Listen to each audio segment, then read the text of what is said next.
Oi, gente, tudo bem? Eu sou a Aline Dantas. Algumas pessoas já me conhecem, não sei se todos, porque eu já estudei nessa turma. Eu sou formada em Química Industrial pela Universidade Federal Rural do Rio de Janeiro, rural para os íntimos. É, Fiz mestrado em Engenharia Química também lá na Rural, trabalhei lá como técnica em Química, vim para Capivari e aí eu comecei a fazer licenciatura em Química.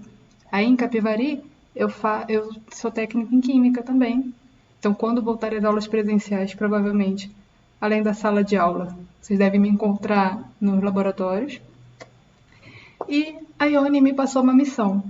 Essa missão seria falar um pouco sobre Ausubel, que na verdade é um dos que eu mais gosto, né, um dos que eu mais gostei em psicologia. E vamos falar então sobre a aprendizagem significativa de Ausubel. Sobre o que eu vou falar? Teremos alguns pontos, né? Quem foi David Ausubel? Aprendizagem significativa, os subsensores de Ausubel, aprendizagem significativa versus aprendizagem mecânica, como que a gente vai poder aplicar isso na química e no final vou propor uma atividade para vocês apresentarem a Ione no final. Bom, essa foi uma frase do Ausubel, que ele falou assim: se eu tivesse que reduzir toda a psicologia da educação em um único princípio, eu diria: o fator mais importante que influencia a aprendizagem é o que o aprendiz já conhece. Verifique isso e o ensine de acordo com essa informação. Vocês já pararam para pensar quando a gente tem alguma disciplina, quando a gente aprende algum conteúdo, e aí você para, cara, faz todo sentido. Já tiveram isso? Quando o professor está explicando alguma coisa, você fala assim: nossa, nunca nada fez tanto sentido na minha vida quanto isso. É o que a Ausubel está falando. Na verdade, a aprendizagem, o que influencia na aprendizagem é o que você já conhece. Então vamos lá. Primeiro de tudo, quem foi David Ausubel? Ele nasceu em 1918, no Brooklyn, Nova York, mas ele é filho de imigrante judeu. E ele cresceu insatisfeito.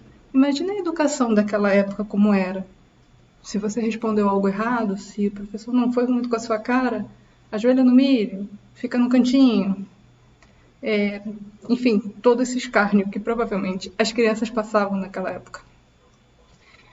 Bom, superado isso, Ausubel se formou, né, fez medicina, se tornou um psiquiatra e foi um professor também de psicologia, muito renomado na época. E depois disso ele começou a publicar e desenvolver pesquisas na área da psicologia educacional. E em 1976 ele recebeu o prêmio, não sei falar, gente, esse prêmio é o nome de alguém, Thorndike, talvez. Enfim, ele recebeu esse prêmio pela Associação Americana de Psicologia por contribuições psicológicas distintas para a educação. Morreu, vamos dizer que recentemente, em 2008. E o que seria aprendizagem significativa? Essa é a maior contribuição de Ausubel para a educação. Segundo ele, os alunos já trazem consigo um conjunto de conhecimentos. Esse conjunto de conhecimentos tem o nome de estrutura cognitiva. E a estrutura cognitiva é o ponto mais importante que o professor deve considerar antes de entrar. Veja bem, a gente não entra na escola, a gente não entra numa sala de aula como uma página em branco, como muitos dizem. Nossa página já está escrita, nós temos livros escritos dentro da gente. E é importante o professor usar essa estrutura cognitiva. É importante o professor usar todo esse conhecimento que você já tem. Então, além do conteúdo, o professor também tem que estar atento às formas de organização desse conteúdo. O que eu quero dizer? O professor ele precisa pensar sobre como que ele vai dispor esse conteúdo para o aluno. Qual é a melhor forma de apresentar isso para o aluno? Qual é a melhor forma de ensinar? E é importante, né, lembrar que conceitos mais amplos se sobrepõem a conceitos menores. Então, eu vou chegar e vou ensinar cálculo com uma integral tripla. Se você não sabe somar, claro, estou exagerando, mas a ideia é essa. É assim que você precisa fazer a organização do seu conteúdo. Você, futuro professor, ao entrar numa sala de aula, você tem que saber o que é o conceito mais amplo que você vai ensinar e o que os seus alunos precisam para chegar até esses conceitos mais amplos. Será que alguém que não sabe dividir? Será que alguém que não sabe somar? Será que alguém não sabe trigonometria vai conseguir fazer integrais? Então, antes de eu ensinar uma integral tripla, o que eu preciso fazer? Ensinar trigonometria. Existe uma ordem que não deve ser atropelada, vamos dizer assim. E aí, o que a gente tem? O que Ausubel apresenta? Os subsunsores. E vocês vão achar mágico. Pelo menos eu achei, eu gostei bastante. Os subsunsores são como pontos de ancoragem. Quando eu estudei isso, na minha cabeça, eu fiquei assim, nossa, pontos de ancoragem, tá bom, uma âncora. Até que eu joguei no Google, né, pontos de ancoragem. E me deparei com essa imagem. Isso daqui é um ponto de ancoragem. Aline, tá maluca? O que é isso? É um negocinho preso. Não sei quantos de vocês sabem exatamente o que é um ponto de ancoragem. Eu não sabia. Quando eu vi isso, falei, faz todo sentido. Para isso que serve um ponto de ancoragem. Me diz como esse trabalhador conseguiria fazer esse furo nesse teto, né, nesse sei lá o que, no alto de um prédio, se ele não tivesse pontos de ancoragem. Tá vendo?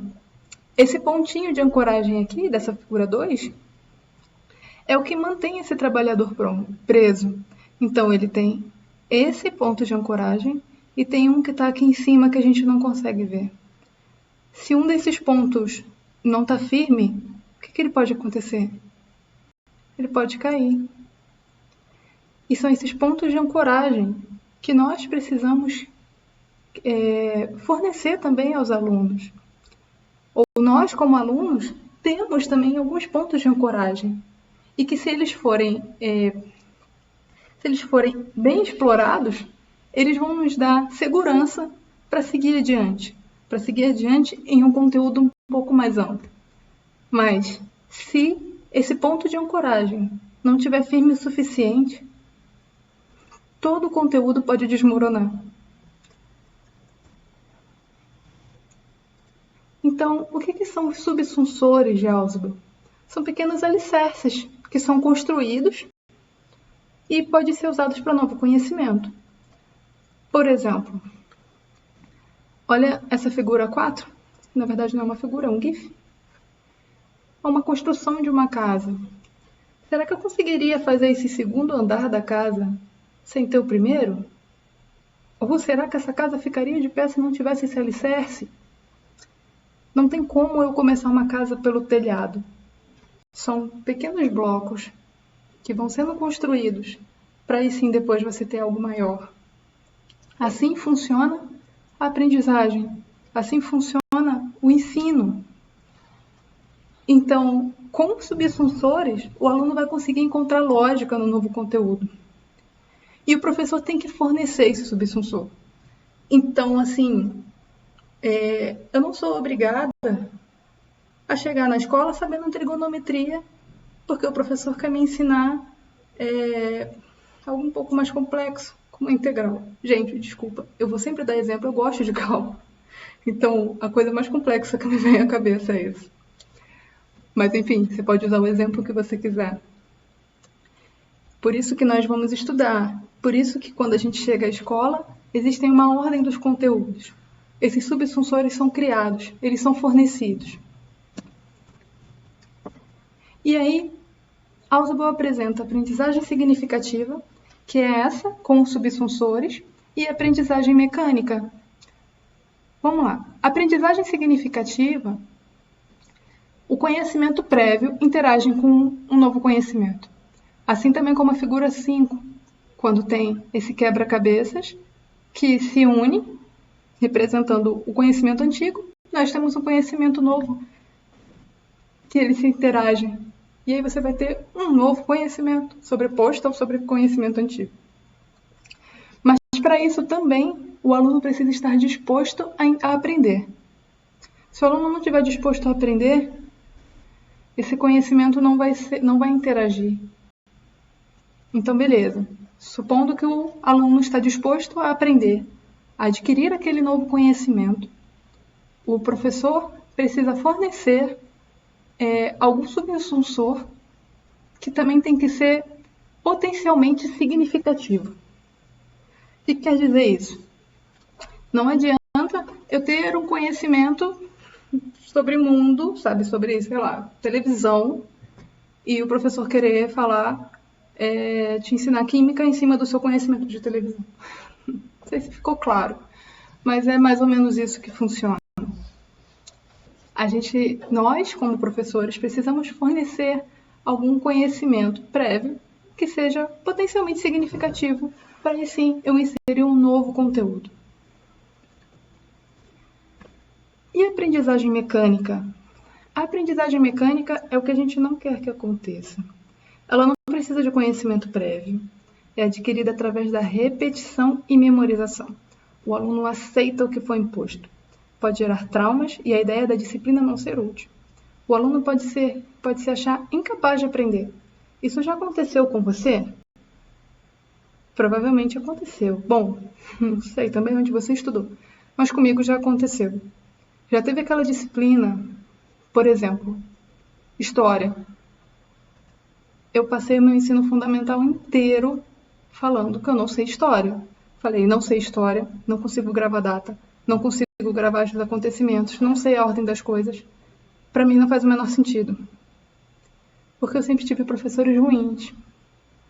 Os meus professores, eles me passavam o conteúdo do livro, falavam, cobravam umas coisas absurdas na prova e eu ia mal. Eu falava, para que eu quero estudar isso? Para que eu quero decorar data? Não faz sentido. E isso gera traumas. Geralmente esses traumas também acontecem nas matérias de exatas. Então você, como professor de química, você precisa tomar cuidado. Que traumas você pode gerar nos seus alunos? A sua disciplina ela precisa ser útil. O seu aluno ele não pode se achar incapaz de aprender. Todos nós somos capazes de aprender, desde que a gente esteja disposto a aprender. Então, não é culpa do seu aluno se ele não está aprendendo. A culpa pode ser sua. Então, você, futuro professor, é importante lembrar dessa aprendizagem significativa. Você não quer que ele tenha uma aprendizagem mecânica. Você não quer impor verdade. Você quer que o aluno entenda. Você quer que ele aprenda. E como que a gente vai aplicar isso na química? Bom, uma dificuldade encontrada é porque a química tem conceitos abstratos e microscópicos. Ninguém vê uma molécula por aí, por exemplo. Então, como é que você vai chegar e vai falar de um átomo para a pessoa? Você nunca viu um átomo. Para que eu tenho que estudar um átomo se não vai mudar minha vida? Molécula, por que eu quero saber uma molécula de água, sabe? É inútil, professora, eu não quero saber isso. Então, você vai ter uma dificuldade a mais. Diferente de algumas outras disciplinas, que tem um conceito macroscópico, você consegue ver, você vive isso. A química é observada através de fenômenos. E quando você vai estudar esses fenômenos, são esses conceitos microscópicos. Uma estratégia usada é o uso de modelos. Nessa pesquisa, eles fizeram modelos com os alunos e os alunos construíram moléculas. Assim, esse conceito de algo que eles nunca viram, eles começam a imaginar. Então, quando eles falam de um benzeno, eles já conseguem imaginar isso daqui. Eles falam, um benzeno. O cérebro deles já começa a imaginar como uma molécula de benzeno, porque um dia eles fizeram, eles viram. Então, foi criado um subsensor para essas moléculas. Foi criado um subsensor para que, a partir dessas moléculas, eles consigam aprender outros conceitos. Então, aqui eu separei um exemplo. Se eu quiser dar uma aula de química, sem subsunsor, sou uma professora que não estudei sobre álgebra, não sei sobre aprendizagem significativa. Vou falar hoje sobre fóton para os alunos de técnico em química do concomitante. Chego na sala de aula, o meu livrinho, e eu falo assim: boa tarde, segundo Einstein, boa tarde, o assunto de hoje vai ser fóton. E vamos lá, gente. Segundo Einstein, a radiação eletromagnética é feita de partículas que foram chamadas de fótons. E aí, cada fóton pode ser entendido como um pacote de energia que está relacionado com a frequência da radiação pela seguinte equação. Essa daqui é a equação do fóton com a constante de Planck vezes a frequência. Gente, sério. Vocês quase desligaram o vídeo, né? Por favor. Ninguém quer saber o que é fóton desse jeito. Para que você quer saber uma equação dessa? Essas letras estranhas? Fóton? Nunca ouvi falar nessa palavra. Agora, você é um professor que já sabe sobre aprendizagem significativa. Então, você vai buscar os subsunsores. Você vai buscar aquele conhecimento que seus alunos têm antes. Um exemplo, de novo, a mesma aula de fóton para a mesma turma. Então, como que a gente poderia fazer isso? Antes de iniciar a aula, você pode chegar e levantar alguns questionamentos. Por exemplo, vocês já viram fogos de artifício? E uma lâmpada? Lâmpada todo mundo já viu. Vocês já pararam para se perguntar como que aparecem essas cores no céu? O que faz gerar essa luz na lâmpada? Uma outra pergunta. O seu fogo do fogão, qual é a cor dele? É assim, né? Meio azulada? E quando entorna macarrão? Quando entorna um molho, quando entorna alguma coisa que tenha sal, que cor que ele fica? Amarelo? Engraçado, né? E vocês já se pararam para perguntar o que pode gerar isso? Vocês já observaram esses fenômenos e já perguntaram por que os fogos têm cores diferentes? O que acontece? Como que a eletricidade faz acender uma luz? E aí, trazendo isso para a química, eu faço uma pergunta para vocês. Vocês sabem como um átomo é representado? Nós temos um núcleo positivo, com nêutrons, e os elétrons em volta. Esses elétrons ficam assim aleatórios? Não, né? Esses elétrons, eles são divididos em camadas. E será que um elétron fica preso numa camada para sempre? O que é necessário para esse elétron mudar de camada? E será que quando ele muda, ele fica lá para sempre ou ele volta? Então, gente, essas perguntas vocês podem fazer para os seus alunos e esperar que eles respondam. Quando você faz esse tipo de pergunta, os alunos começam a pensar e buscar todo o conhecimento prévio que eles já têm antes de entrar na sua aula. E aí, depois de perguntas, você pode começar a construir o conhecimento com eles. E aí eu posso mostrar o seguinte: olha, nós aqui temos um átomo, e aí quando ele recebe energia, o elétron muda de camada. Mas quando o elétron retorna à sua camada, ele libera a energia. Essa energia liberada é chamada de fóton. E é essa energia que é responsável pelo que você vê. Ou seja, cada elétron, cada tipo de átomo, ele absorve essa energia. É uma energia específica para cada um. Só que quando ele vai para outra camada, ali não é o lugar dele, ele está instável. Ele precisa de energia para se manter lá, ele quer voltar para a camada anterior. Quando ele volta, ele libera essa energia que ele recebeu. E a gente vê essa energia em forma de luz, em forma de cores. Então, nos fogos, cada átomo, cada substância que você tem nos fogos gera uma cor diferente. E aí, quando você acende o pavio, você fornece essa energia E aí esses elétrons mudam de camada e retornam rapidamente. São as cores que você vê. O mesmo acontece com a luz. Na luz, você fornece energia, aqueles átomos que estão lá, eles ficam no estado que a gente chama de excitado, o elétron vai para outra camada e retorna. E aí ele libera um fóton. É a luz que a gente vê. O fogão, né? Uma das explicações também para que o fogo fica amarelo quando cai um molho, quando cai alguma coisa com sal, é porque o sódio, quando ele é queimado, ele libera essa luz que a gente vê, essa cor amarela. Então, gente, essa seria uma forma de você construir o conhecimento com seus alunos para que eles tivessem uma aprendizagem significativa. Numa aula de fóton, por exemplo, depois, se você quiser, você pode entrar naquela equação da aula anterior. Mas os alunos já vão ter interesse, eles já vão associar aquilo que você está mostrando com algo real, com algo que eles veem, com algo que eles podem ter interesse em querer saber. E aí, depois das perguntas, você pode ir para o quadro, pode apresentar o slide, explicar a disciplina. A química também é fundamental, a parte experimental. Então, você pode levar os seus alunos para uma aula prática. Sei que muitas vezes a gente não consegue.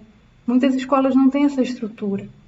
E aí o professor tem que se esforçar ainda um pouco mais para pensar em tipos de aulas práticas que fariam aulas simples, que poderiam ser feitas em sala de aula ou até mesmo em casa. E aí, durante esse experimento, levantar questionamentos, porque os alunos conseguem pensar, conseguem associar a teoria à prática. É nesse momento. E, por fim, uma roda de conversa. Nessa roda de conversa, vai ser consolidado todo o conhecimento, tudo o que foi apresentado. Você pode perguntar, fazer seus alunos mostrarem aplicações do que eles aprenderam. Com isso daqui, você consegue alcançar não só a aprendizagem significativa, como também os estilos de aprendizagem de Kolbe. Esses vocês aprenderam já. Isso é engessado? Não é engessado. Você pode fazer de acordo com a sua turma, com o que você observa, né? O importante é que o professor não... Ser professor, gente, dá um pouquinho de trabalho. Porque se você quer ser um bom professor e você quer pensar realmente na aprendizagem, você precisa adequar sua aula. Não dá para ser a mesma aula em todas as turmas, do mesmo jeito, com aquela folhinha amarela. Não sei se vocês já tiveram professores assim, mas eu tive professores que davam a mesma disciplina há 50 anos e tinham uma folhinha amarela e davam a mesma aula do mesmo jeito. Não estavam interessados realmente na aprendizagem. Bom, é isso. Espero que vocês tenham gostado. E aí, como um brinde, vou deixar uma atividade para consolidar, né, o que a gente conversou, que a gente conversou não, que eu estou falando sozinha, mas o que eu tentei apresentar para vocês. Então, vocês já tiveram, né, os estilos de aprendizagem de Kolbe? E já sei até que vocês fizeram um trabalho sobre isso. Então, vocês podem aproveitar esse trabalho e fazer, imaginar, do mesmo jeito. Imagina uma turma de ensino médio, prepara uma aula de química para eles. E além de alcançar os estilos de aprendizagem, você aplique os subsunsores de Ausubel. Descreva como que você vai fazer isso. E também é importante que você contextualize a sua turma. Se é uma escola pública, se é uma escola privada, é um ensino médio EJA, é regular, é no interior, é na cidade grande, é no meio rural. Por que é importante essa contextualização? Porque não adianta eu chegar numa turma e começar a falar sobre cinema, sobre Nova York, em uma turma de meio rural, onde as pessoas estão mais acostumadas a mexer com terra, a arar terra, plantar. Ao mesmo tempo, não adianta eu chegar numa cidade grande e falar assim, então, numa plantação de feijão, você faz, sei lá, isso, isso e isso. A turma não vai saber o que é. Então, você precisa saber o contexto que está inserido. Também não adianta eu chegar numa turma de ensino médio, sei lá, primeiro ano regular, e começar a falar de comida, falar, então, você vai na cozinha E aí você vê a transformação do bolo e às vezes a pessoa não cozinha nenhum ovo, gente. Então, por isso que é importante contextualizar. Enfim, o trabalho é esse.